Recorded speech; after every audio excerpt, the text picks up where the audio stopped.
Hi there and welcome to the business edition of PM Express with me, Philip Nanfuri. And on today's discussion board, we're looking at customer service in Ghana. And I'm sure you're well aware this month of October is Customer Service Month. And this week particularly, I'm sure your phone and your email, your text messages have been flooded with messages from your service providers, be it your banks, whatsoever, touting or tooting their own horns as to how they are the top notch when it comes to customer service in Ghana. I sure have received some texts from my banks telling me that this week is customer service week and we should pass by the branches, experience customer service in a whole new way. Well, we want to find out what exactly customer service in Ghana means, what it means broadly, what it means in Ghana, and how can we ensure that you are treated fairly. I'm sure you've gone to your banks, you've gone to your restaurants, you've gone to your utility providers, you've gone all over the place, even your schools, and sometimes you are appalled by what goes on in these offices. People don't treat you with respect. When you have complaints and you forward them, nobody minds you, nobody cares, nobody gives a crap about what you're doing when it comes to customer service and how they're supposed to provide services to you. It's your money that keeps them in business. So why don't they treat us fairly? We have a very esteemed guest on our show today. She's well versed in the areas of customer service. She runs her own firm, that's the Institute of Customer Service Professionals. Her name is Yvonne Ohui McCarthy. We'll be discussing customer service with her in a bit. But before we do that, I want us to look at two key things. The first one is an interaction my colleague Karen Dodo had with people on the streets with customer service. She asked them what they feel, what are their expectations, what do they make of it, and it sampled the views of the people on the street.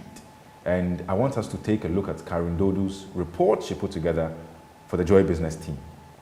From the 7th to the 11th of October, we're celebrating Customer Service Week, and the theme for this year is Service is Magical. But then, what do our local businesses understand by customer service?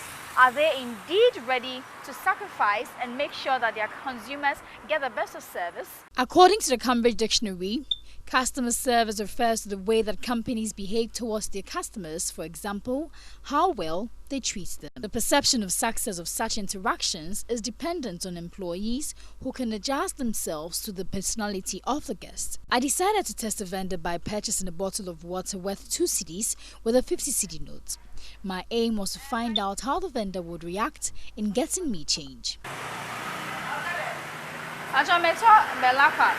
There, I met a customer who also purchased some water with a 10 cedi note, and as expected, the vendor did not have change for him. Although she made the effort to step out of her shop to get some change, there was no communication to the customer, leaving him dissatisfied. My scenario was no different, as she neither had change for a 50 cedi note. And surprisingly, she was willing to forgo my 2 cedi for the stress of having to go around looking for change. With the mass customization and the plethora of choices nowadays, companies must now fight for customers' businesses. Although some businesses leverage on technology to improve interaction with customers, many believe there is more to be done to improve one-on-one physical interactions. When you go to, let's say, the supermarkets, mostly, I think the training has gone down. Most of them, instead of them attending to the customers, they tend to pay more attention to their phones than attending to you. And also, I believe we have customer service in the government sector as well. So sometimes when you go there, they pay more attention to their phones and chatting with their friends than paying attention to you, the client who is in need of something. Okay, in Ghana, I think we are doing good, but then we need to upgrade and then step up our game. Currently, we are having problems, and especially with the telecommunication networks. When you go, like you make complaints and all that, sometimes they'll be talking a whole lot of stuff like they don't make you feel comfortable.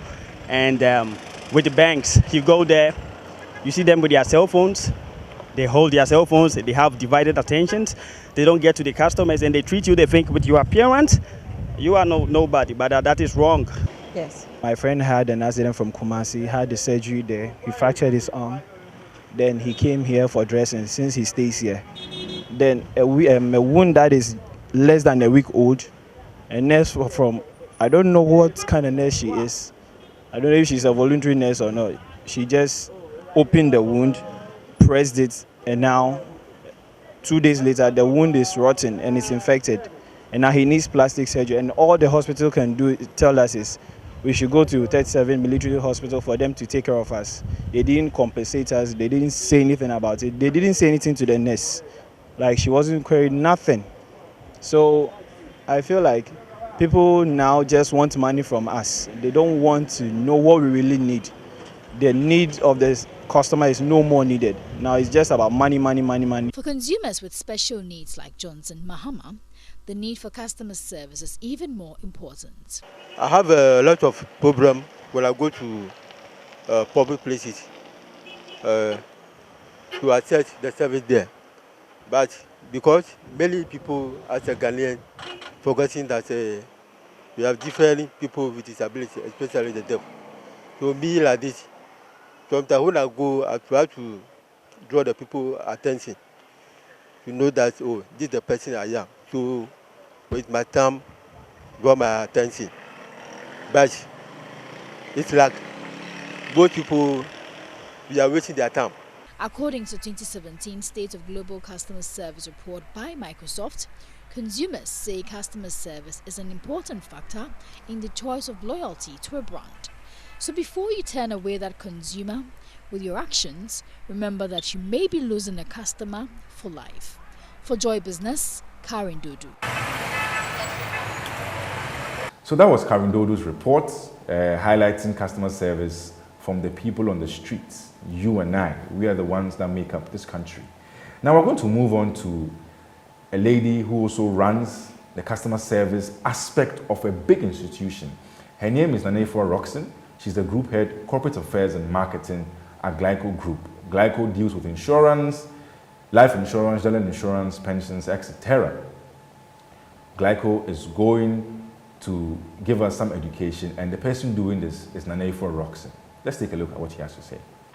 Interestingly, Glyco customer service has been part of our culture. So it's maybe now that the world in Ghana is waking up to customer service and people are celebrating it in, I'd say, in a big style. But for us, customer service is embedded in the very fabric of our operations. So every day is customer service day. So I want to use this opportunity to say happy Customer Service Day to all our clients, and thank you for trusting the Glyco brand. Quite recently we won the CIMG Legacy brand. Yes. So, and it's to you customers who have trusted the Glyco brand. But saying that, when it comes to Glyco and customer service, as a service organizations, the promise we give to our customers when we say we're pushing you for life is a service that we are saying that trust us, that when the unexpected come, we will pay your claims promptly. And this promise we have kept for 32 years and counting. How have we been able to do this? When you visit any Glyco office or when you interact with any Glyco client or any Glyco staff, they will tell you that the people are empowered, they know what they are giving out, they know what is expected from the company, and they guide you through the process. Yes, I would say that time and time again you have a few people say that I wasn't informed about this, but maybe when you are being told the story of insurance, you are interested in what you get more from the benefits that the insurance benefit that you get, so you focus more on the investment rather than the protection. But we're in the business of giving protection, and that's what insurance is all about. And we will continue to say that trust Glyco to cushion you for life. We are a Ghanaian brand. We've been with you all this while, and we are going nowhere, and we are taking you through the long haul. I think one key thing we do is customer service training, and that is something that we don't compromise on. Because day in, day out, our customers are giving us feedback. There are new insights we are gathering from our data curation and analysis of what our customers expect from us, what they are not seeing in our service. And we train ourselves, and we train the people, the frontliners who deal with the customers, that when you go out, this is what the customer expects of you, and this is what you should give. But also on the whole group, Glyco Group as a support, we have a call center, customer service unit. And all our customers calling, and I can say without a doubt that when it comes to customer service and you call Glyco Customer Service Center, you get the best and the very best. So even the extent that sometimes when the investees are doing customer service trainings, they call our call center as a true test of whether organizations in Ghana really are doing what they preach. And I think on 2 occasions, we have one call, I won't mention the university, that they've called into our call center and live in class to find out that if indeed we live by the promise of our good customer service. But saying that there's nothing like a perfect organization. And as the world evolves, our customers become more aware of what they need, what they expect from companies. We also have to do our bit to ensure that we keep our promises to them and make sure that we fulfill them, make sure that we satisfy their needs. And that's why every time training is part of our culture. We are training on our products, we are training on our claims processes, we are training on what the customer expects, the insight that they want us to tell them, and also the technicalities of our insurance product, even to the fine details that now when it comes to our policies, we are trying to make it less technical so that when you pick it, you can read and understand. And all this is because we believe that the customer is the one that has made us who we are. Without our customers, we wouldn't be in business. And you can agree with me that 32 years of patience in a country like Ghana, 7 Ghanaians wholly, it means that Ghanaians believe in you and you have to give them what they expect so that they continue to trust you. I think when it comes to insurance, I mean, it's a pool of resources. So the premiums that you pay, we have the understanding that maybe this year you wouldn't get a claim, but someone else will get a claim. So that's why if you compare the premiums you pay compared to even the, let's take motor insurance, the value of your vehicle, there's nothing compared to it. But assuming there's an accident and it's a total write-off, we are required by law and also by ultimate good faith to pay you the sum assured that you stated, all other things being equal. So for that reason, knowing that it's a game of numbers, we ensure that we pay our claims. And one key thing, industry-wise, is say that Glyco, they pay their claims. Yes, there have been instances where claims have delayed because we don't want to just throw money away, if I can borrow that term. So we do the necessary due diligence and investigations to ensure that we are paying the right claim to the right people.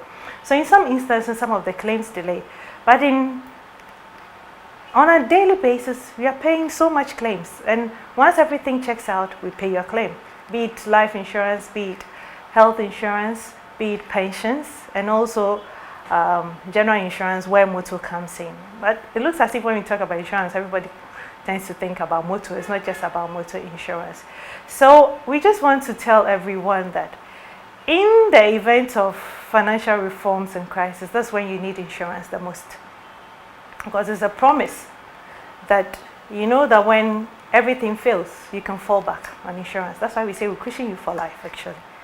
So if you put your money in insurance and you're protecting yourself against any future eventualities, trust that Glyco will be there to support you when the time comes. Also talking about the whole reforms, we as Glyco and also together with the industry, you know, there's a Ghana Insurance Association.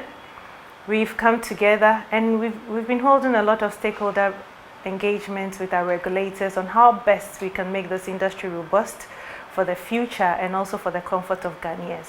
So there are new laws that are coming in, there are new directives, and we are all working together in concert so that at the end of the day, when you pick an insurance company from company A, from company B, and from Glyco, you have that assurance that you are with the best, and it's the best that will continue to give to Ghanaians. Well, first of all, I'm a stern advocate of beauty with brains. You know, it's not just about being a pretty face. You need to have some intelligence, you need to be smart, and you need to know your facts. Because you can't deliver good customer service when you don't even have the information that the customer is looking for. So you always have to be aware, you have to be inquisitive, you need to ask the right questions from your managers, from the company owners, so that when you meet the customer, you're given the right information. If you don't have the information there and then, there's nothing wrong with saying that, let me cross-check and give you the right information and make sure you get back to the client. Also, when it comes to customer service, there's nothing like the truth. I mean, just live by the promise that you have given. Because if, just as we say in Glyco, we cushion you for life, we actually do, and we pay our claims. So whatever promise you're giving to the client, if you're a seamstress and you're saying that, okay, I'm going to deliver your attire for you within the next 48 hours. Make sure you do it. If by some dint of bad luck, you can't do it in 48 hours, make sure that by the end of 24 hours, you inform the client that, you know what, I promise I'll give this to you by the end of 48 hours, but due to A and B, maybe you have to make provision for 72 hours. So the client is well informed and can make the necessary arrangements. What we find that most of the time, we wait till it's too late and we take our clients for granted. So truth is very key when it comes to dealing with the customer. Communication is very important because that's the only way you get to understand the frustration, the needs of the customer, and also you can deliver on that point. So these are the two key things. Beauty with brains, be inquisitive, learn and have the information, be truthful, and also communicate right.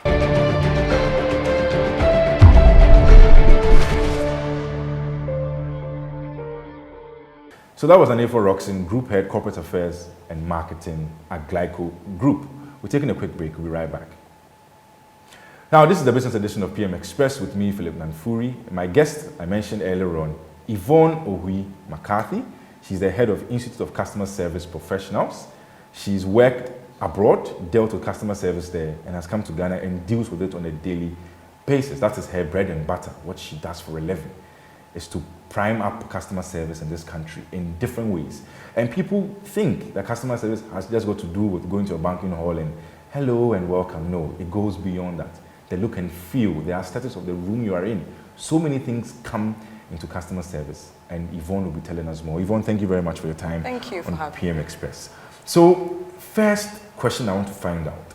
We dedicated a whole month to celebrating customer service, and I asked myself, there should be something underpinning customer service, where it came from, what it means. Can you share with us if indeed there is some history to customer service? Thank you so much, Philip. I think this is one aspect of Customer Service Week that people don't delve into. I think for the most times that I've been out to speak to different organizations, the first question I ask them is, where did Customer Service or Customer Service Week originate from? And you find people going, well, we don't know. You know, so it's important we know the origin and how important it is for the originator. So it originated from the United States.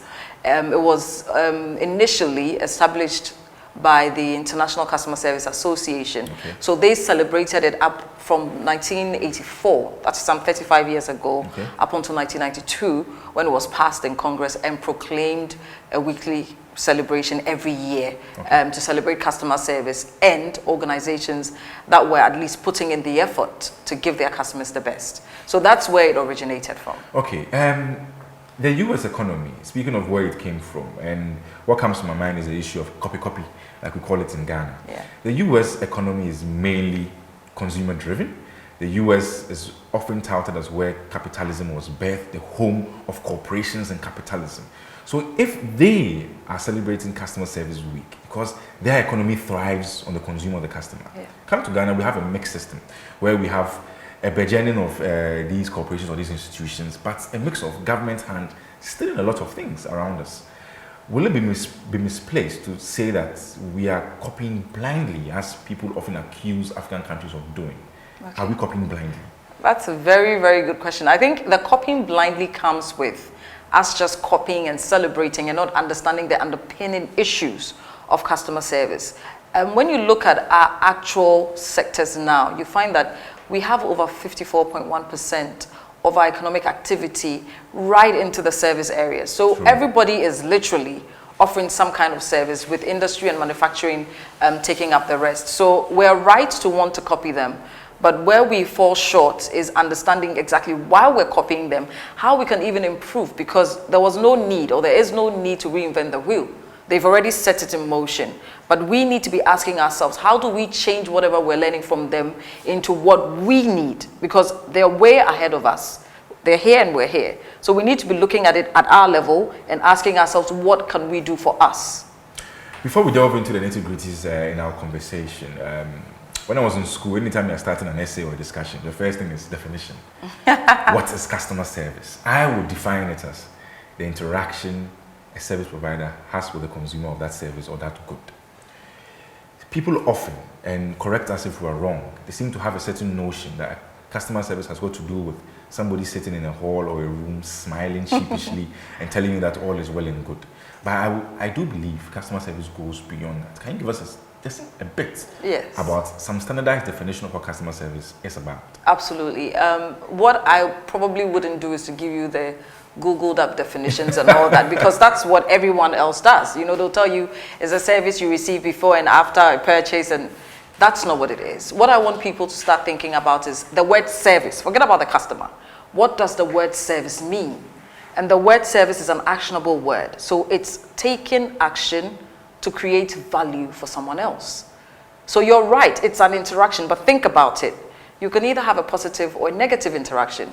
Would that then be customer service? You can either have a good or a bad relationship with your customer. Would that then be customer service? You could serve your customer but make mistakes in the actual interaction or in the actual process. Would that be termed customer service? So you look at the word service and you find that it's taking action, so you're constantly in motion to create value for someone, and that person is your customer. Because more, just jumping on what you're saying, more often than not, the issue of customer service, like you said, has been drummed down to just, so I went to buy a car from one of the retailers in Ghana. When I was buying the car, what was their demeanor? Now I bought the car, what's their demeanor during servicing? But I do believe the nitty-gritties, even the things that they might even put into your car will fall under customer service. You may not see it, but that should be primed up to ensure that you are all well and good. Absolutely. Coming down to the Ghanaian example, I will have a broader conversation about Ghana, but just a bit. So I received a message, I think yesterday or 2 days ago, about from my financial institution telling me that, okay, happy customer service week, etc. You've been with us for these number of years. Is that all there is to the customer service celebration? For me, I have to be honest, I'm sorry I'm saying this, for all the big organizations that probably sent me messages, it makes me sick. Because you have 52 weeks in a year. Why do you want to only wish me well or be happy? Some of the messages actually sound like, thank you for bringing your money. That's what it sounds like. I won't even mention the name of the organization, but it sounded like, thank you for doing it with us and not with some other person. I'm thinking, that's not the real aim of Customer Service Week. Okay.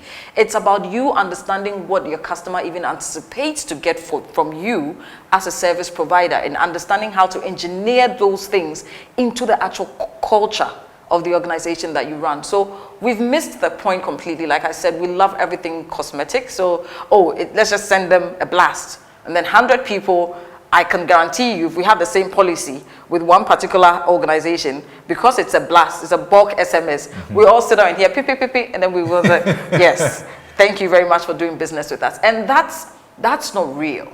How about doing something different that genuinely looks at what your customers want? What would you make of this argument that corporations are in business to maximize the value of their shareholders? Through that, they make their profit. They count the cost every time. Interacting with your customers, and let's use a financial institution, over 100,000 customers plus, some of them even have. How do you count your costs at the same time ensure that each and every one, it will be difficult. So sitting down to blast a text may seem very cost appropriate for them. What can they do? Minimize cost at the same time, have that one-on-one interaction with their customer. Now you have a lot of things that have changed.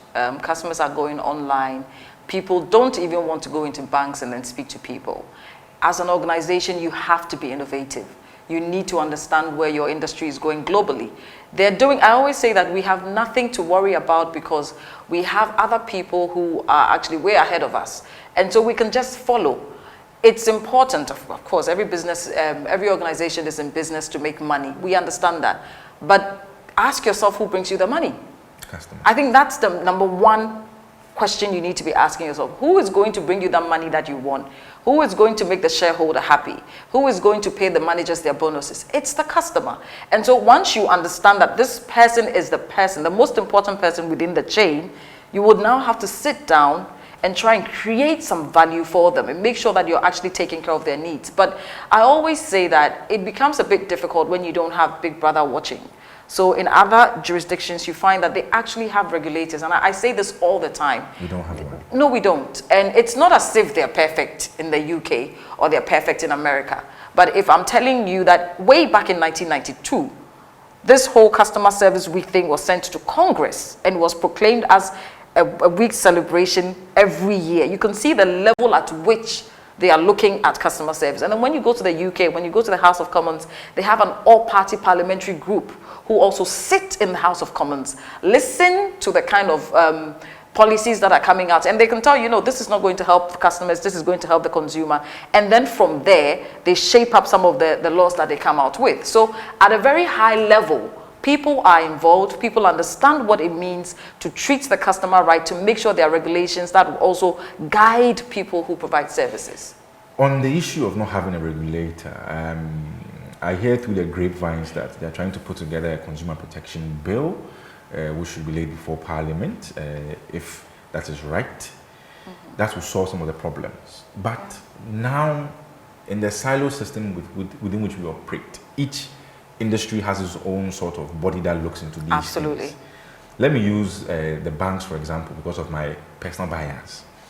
When you have a problem with a bank, you forward the complaint to the bank itself. If you're not heard, you can go to Bank of Ghana. Bank of Ghana has a complaint desk.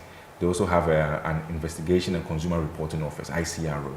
Don't you think for now, in our development, in our capital market development, or our capitalism development, as we go into industry, don't you think it's enough for us now?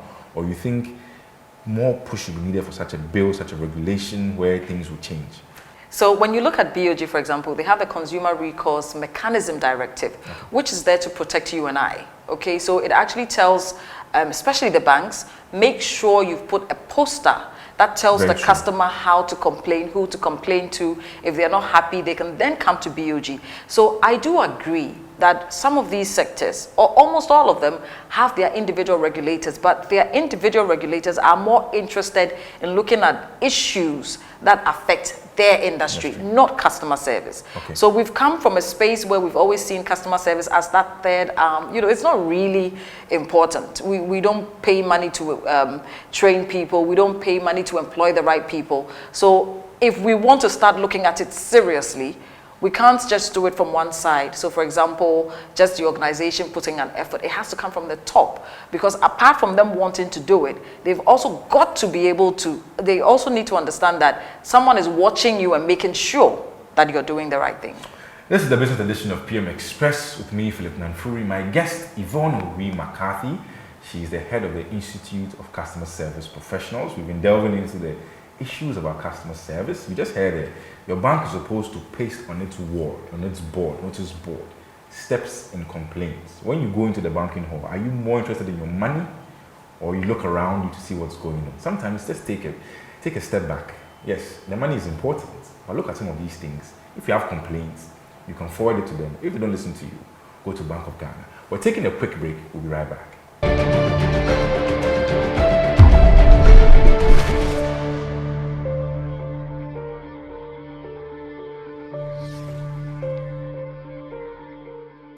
Right, thanks for your company, and this is the business edition of PM Express with me, Philip Nanfuri. My guest again, Yvonne Owi McCarthy. We've been discussing the customer service landscape, the origins, where it came from. She told us it came from the home of capitalism, that's the United States of America, and now we are also replicating it here. However, we need it legalized, we need it in a code. We don't have it right now. It's practiced in individual silo systems, so you have your banks, your insurance companies, etc., practicing their own type of it. But however, even with the customer service part, the interface it's lacking and more needs to be done. We're going to delve into a report Yvonne and her colleagues put together, and we'll see what we can learn from there. So, Yvonne, your organization put together the Ghana Customer Service Index. I believe it was released in 2018. Yes. And you chronicled about 8 sectors, am I right? Yes. In the Ghanaian economy, Yes. Telecommunications, utilities, hospitality, financial institutions. You had also certain metrics within which you used to measure the customer service satisfaction, if I'm Absolutely. right. Can you give us an overview of your report? Then we'll delve into what you gleaned from your interactions and putting together this report. Right. So looking at the 8 sectors that we did with retail, hospitality, utilities, online businesses, telcos, and the other two, if you're looking critically at what we found, it comes back to what we've always known, or I've always said, that customer service in Ghana needs a lot of help. So we were rated a C, which is 6.4% after we calculated everything. And it's a bit more complicated, so I won't go into the methodology of calculation. But we were basically a C in terms of customer service. For a country that has a lot of its activities in the service industry, we shouldn't really be having that. We need to be an A and A+, especially for this year when we're talking about the year of return and having people who are used to having very good customer service wherever they're coming from visiting us. I felt, or I think, it's very important for us to position ourselves properly. Now, if you look at these sectors, if you look at the retail, for example, retail and hospitality, hospitality placed first, retail placed second, and then at the bottom, we had public sector and then utilities. Now, this is it. Okay. Hospitality, retail. When you look at the kind of organizations or the brands that fell under these two sectors, you find that, you realize that they were being run partly by foreigners. Okay.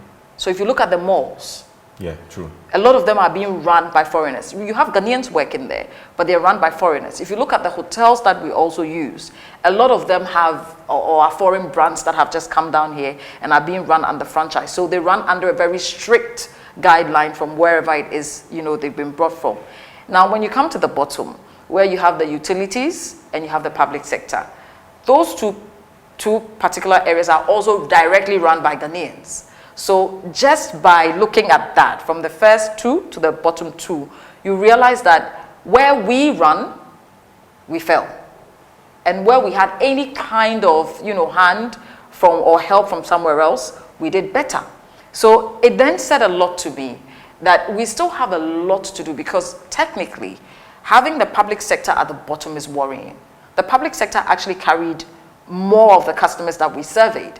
Because if you look at people like SNITS, the Ghana Police, DVLA, people troop to those places more than they probably will troop to Kempinski, right? So they should have been a bit more satisfied. But because we've always looked at customer service as something that private organizations should be more interested in, not government institutions, it then becomes a problem for us. So we're not doing what we need to do. Wouldn't you argue, Yvonne, that the cultural aspect of all this is the reason why the public sector and the utilities will perform poorly? Because in our traditional setting, it seems like as if, okay, so you are giving me something. You've given it to me. I mean, give me money. If one gives me the money, the manner in which you give me the money shouldn't really matter, because the money has come into my hand. I don't care about whether you smiled, you use your left hand, you use your right. You're giving me the money. How then do we cross the cultural barrier? Because it seems as if it's a cultural issue. Because the Ghanaian feels as if, okay, I'm going to work, I'm paid to do this and this, beyond which I'm not supposed to do anything else. Absolutely. If somebody comes for this, then that's not my concern. What do I do? How do we break that cultural barrier? To be honest with you, when people say that, I always think back and ask myself, what's the Ghanaian culture like? You know, you walk into someone's home, they say, oh, welcome, Akwaba. Would you want, you know, some water to drink? Take a seat. They'll do something called a manier and all that. I mean, try and bring that into the corporate setting, where someone has walked into your bank, you getting up, smiling with them, saying, I'm glad to see you, how may I help you? It's the same thing. So when people say that sometimes there's a cultural barrier, or there are certain elements of our culture that allows us to do that, I don't agree with it. It's just an attitudinal thing. And it's also because people are not being given strict guidelines. If I tell you today that out of, say for example, almost 80% of the companies that I have worked for this year haven't trained their haven't trained their employees. So you employ somebody, you don't train them, you put them on the job. Mind you, we're never taught communication in schools. They don't teach us persuasive skills in school. They don't teach us listening skills in school. And you need all these skills to be able to give somebody excellent customer service or to create value for somebody. Yet you're employed and then you're put there. How would you perform? So it goes beyond the cultural issue. Companies need to invest in people that work for them and train them. And companies need to know exactly what they need to do to create the experience that their customer needs. And just to follow up on this one, in your interaction with the companies you work with, I know you have your eyes and ears on the ground.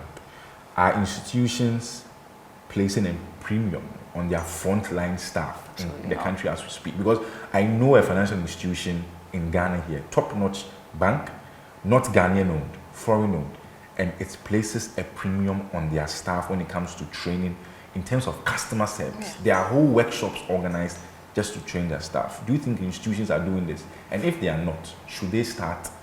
You know, I wouldn't like to beat everyone down into one box. I know that there are organizations who understand the value of customer service.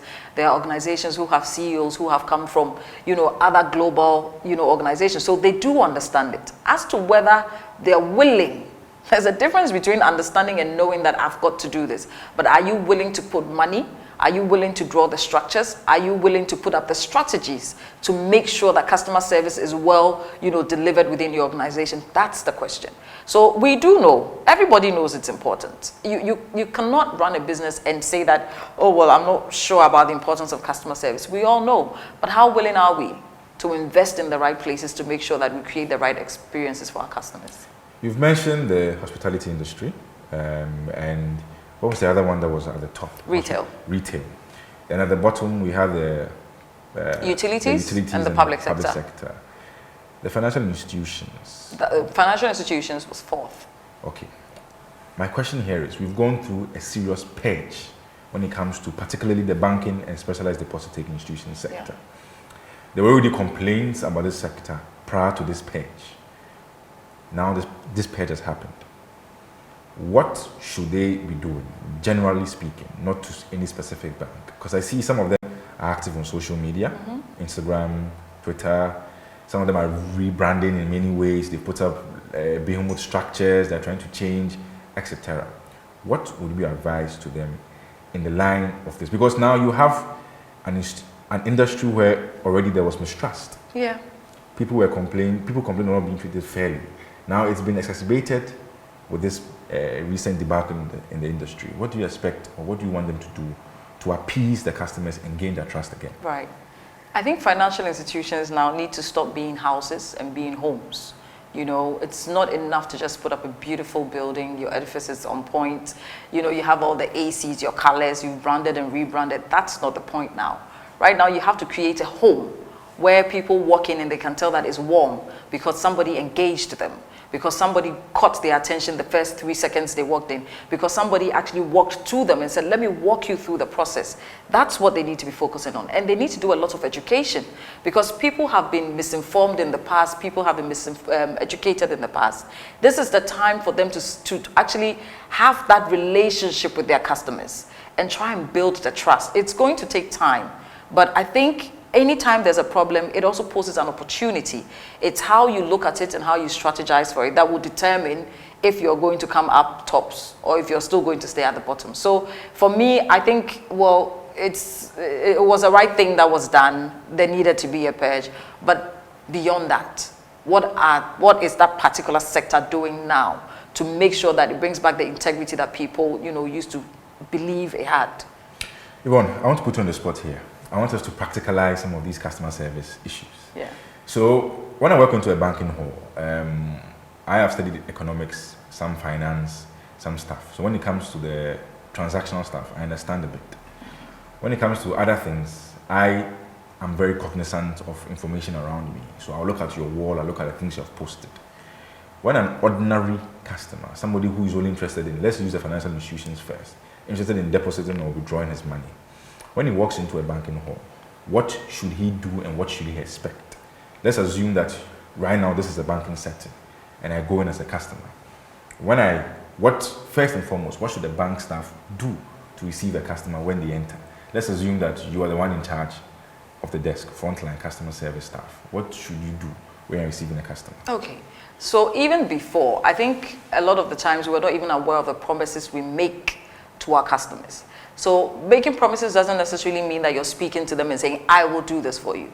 But when you put on your website that these are our core values and this is what we promise or our commitment to you, mind you, anytime I attempt to walk through your organization, I'm thinking about the promise that I saw wherever. So as I'm walking in, number one, I'm thinking about those things. That's one. I'm looking at the look and feel. So how does the place look like?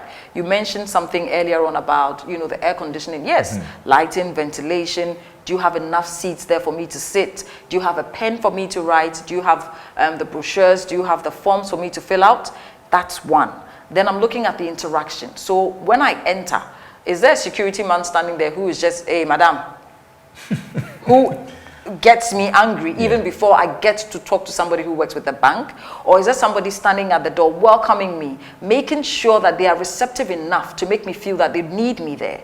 And when I sit down and speak to somebody, is the person engaging? Are they asking me the right questions? Are they maintaining eye contact? Are they showing willingness to help? So from a layman's point of view, these are some of the things you would look at. But when you look at people who know a bit about customer service, they're looking at your processes. Okay, so I ordered a card.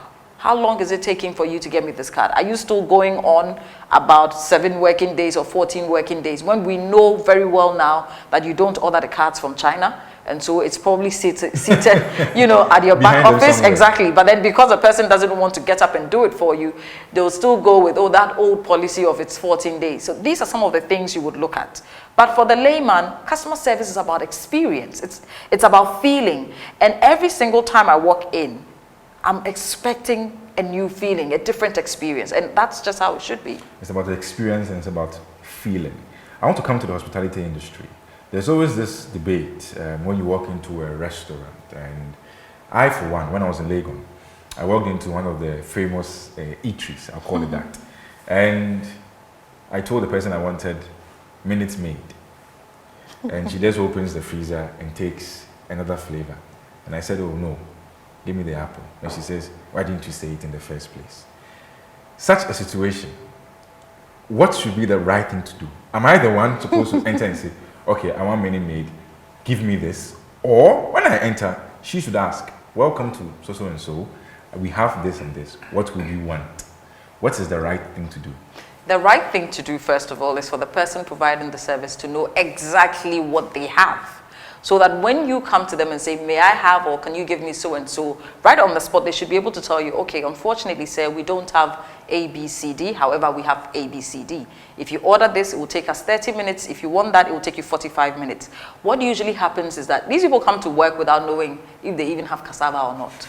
So there's fufu on the bill. You get there, and then they'll tell you, sometimes you look at what I do usually when I go to restaurants, I ask them, what don't you have on the menu? So, oh, madam, we have everything. Do you have everything? They'll say, oh, yes, we have everything. Then you order something, this person will walk away, go and stay there for like 30 minutes, come back, and then, oh, madam, they said they are now working on the tilapia, or there's no cassava, you know? Very true. So it's because they're not thinking about you. When you're doing proactive customer service, you actually sit down and think, and you anticipate the need of the customer. So you start thinking, what are my customers likely to come in to ask for on a Sunday afternoon? They might be asking for Omutuo or TZ. So we need to make sure we have a lot of that available. So businesses that are not thinking about some of these things, you find that they would always have the problems. And because these people are not trained to understand that the customer has the right to ask you for what they want. You can't impose what you think the customer should be looking for. So if they say Fanta, you go and bring Mirinda and say, oh, madam, they are all the same. They're the same. Then Pepsi, you bring in Coke and say it's not the same. Do you understand? Very true. Very true. If you look at customer service in its entirety, it's everybody. The organization has a role to play. The person who is serving has a role to play. HR has a role to play in the sense that the actual culture needs to have been decided from the inception of the business. How are we going to deal with our customers? So now, Yvonne, 2 things I want to know. Let me give you one example before I move on to the second one. So my friend tells me of this story where he claims he was on a flight and they asked him chicken or beef. And he says beef. And they said they don't have beef. And he says, why do you ask me in the first place? Is that the right thing supposed? Is that supposed to happen when you're dealing with customers? Present the options, but even if you know that there's nothing available, you still go ahead and say that, okay, we have chicken and beef, but we don't have beef available. That's just a very unprofessional way of doing things. If you give me choices, expect that I will choose something. And so if you don't have it, and you should have it, you should apologize for it first of all, and say, I'm so sorry, we've run out of beef, we only have chicken.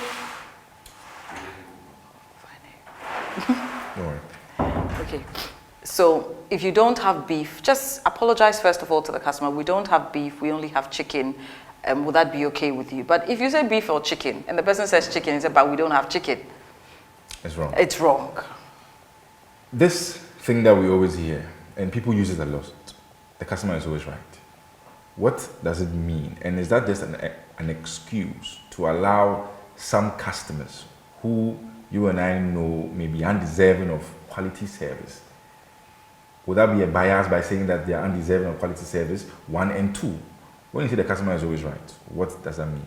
Okay, first of all, I think 99.999% of customers are deserving of quality service. I do agree that you would have different types of customers, and you have customers who are bullies, okay? They would come in and, bully you. They would come in and say things that might be untrue about you. We understand all that, but imagine if the tagline actually, or the maxim actually said, customers are right 50% of the time, and employees are also right 50% of the time. Just take a second to imagine that, what the workplace will be like. True. I can just see an employee saying to them, you know that you're right 50% of the time, I'm right 50% of the time, and at this point, or today, I am right. So it's actually there to guide you, the employee, so that even when the customer is wrong, you treat them as if they're right. Okay. And in any case, Philip, imagine if your boss comes in, right, and says to you, listen, I don't think you're doing your job properly, just really talks down at you. Sometimes you would show, you might not even voice it out, but you might be hurt, it would show on your face. But what do? You suck it in and walk out, right? You try to put up the most, professional behavior in front of your boss. Now, guess what? We've heard this countless times. The customer is your boss. So they will come to you with all sorts. It's now up to you to be professional, right? Okay. To act right, talk to them the right way, still educate them, okay? I'm not saying that you should be bullied by a customer. By all means, if you're verbally or physically abused, you need to take yourself away from the situation. But if that's not the case, and it's just a matter of the customer not understanding you, your professionalism has to come to light. I think on a lighter note, my boss person is a very nice person, so I don't think you should come down and then talk on me. But anyway, this is the business edition of PM Express with me, Philip Nanfuri, my guest, Yvonne Ohui-McCarthy. We'll take a quick break. When we come back, we'll wrap it all up.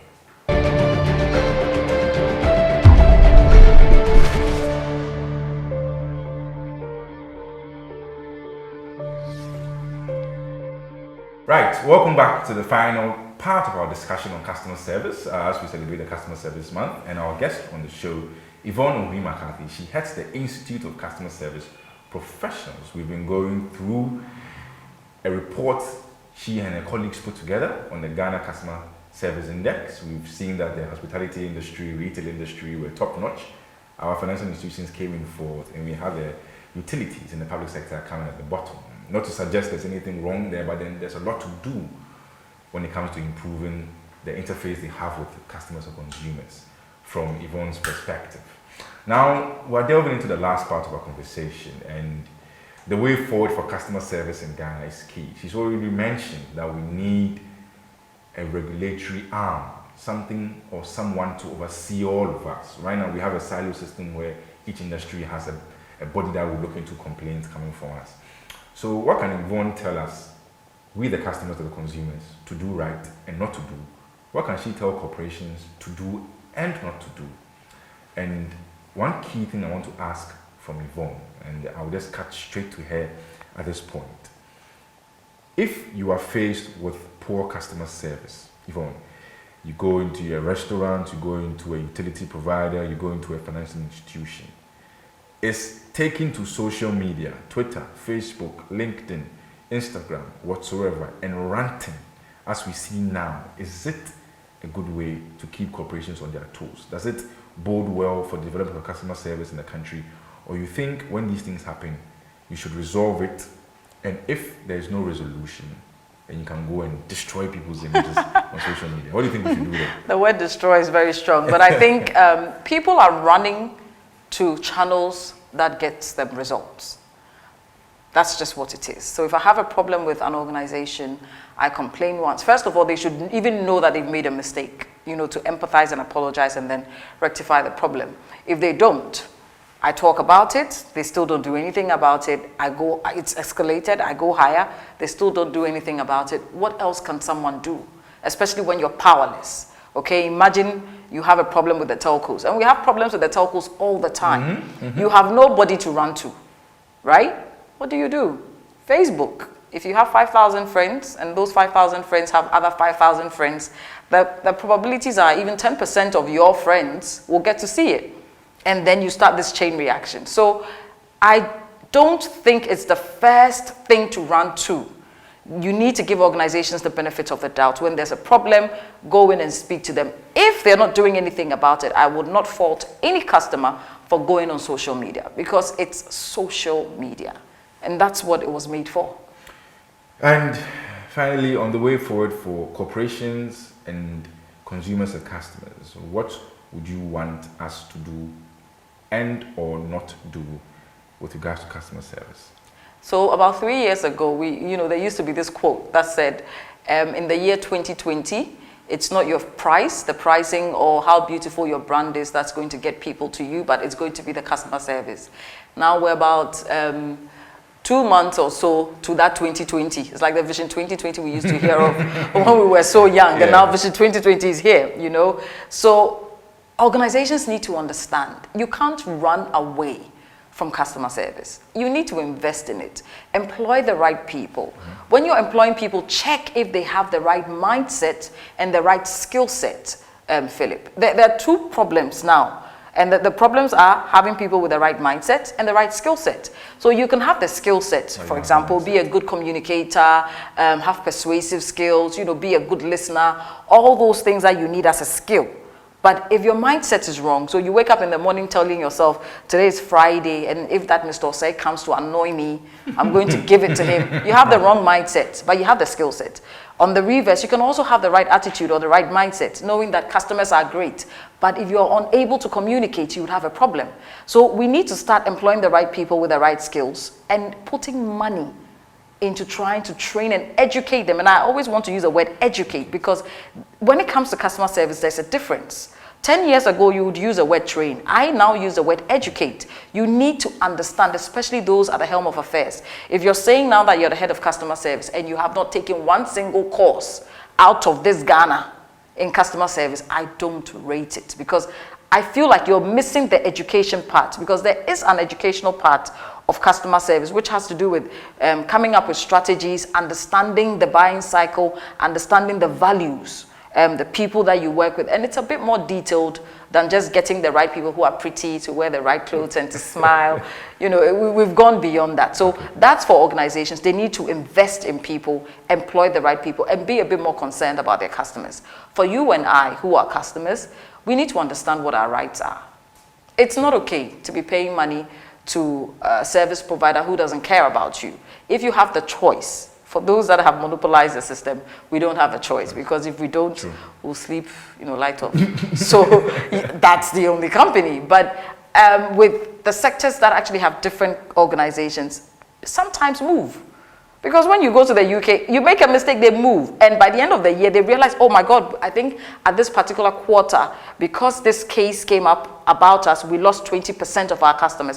What are we then going to do to get them back? So we need to let organizations feel our anger, not just on Facebook. Stop giving them your money.